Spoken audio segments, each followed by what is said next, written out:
Hello everyone, this is the React Native beginner series. In this video I want to show you how to create time counter in React Native.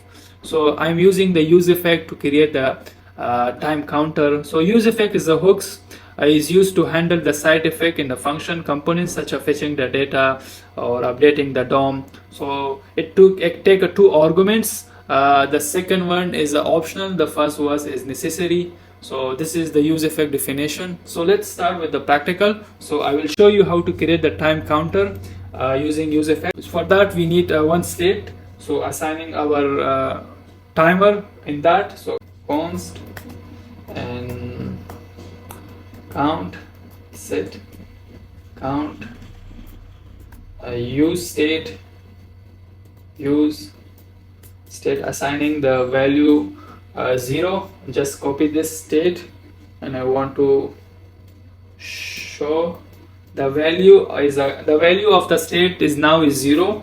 So just create a useEffect and also import your useEffect from the React and just like this. It take a two argument. The first one is a function, the second one is a dependency. So in this I will create the define in this place I will define my logic. So const interval and assigning with the set interval, and that's also take a function. And now I am updating my state pre count,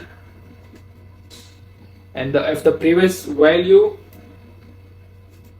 and pre count plus 1, and there I will define my timer. So after 1 second, 2 second, 5 second, 10 minutes, 10 minutes it will be update my state. So I'm taking the 100 millisecond and there I will clear my so it's working but it's not working correctly.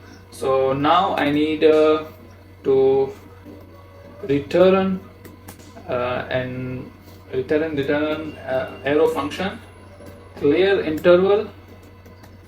In interval it will be clear my will it mount. So after the mount it directly unmounted, so I'm clearing that unmounting in here, and this now it will be perfectly. So just reload your app. So this is our timer we creating with the useEffect.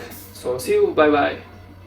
So this is our time counter we created with the help of the useEffect. So now I will show you the alert message while we reload our app. So for that we need to comment our useEffect. Let's comment it, and also my text. And now I want to create another useEffect and just alert and app reloaded.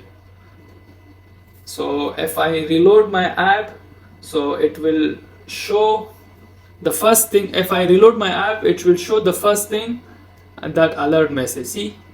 See if I close it, it will show again also.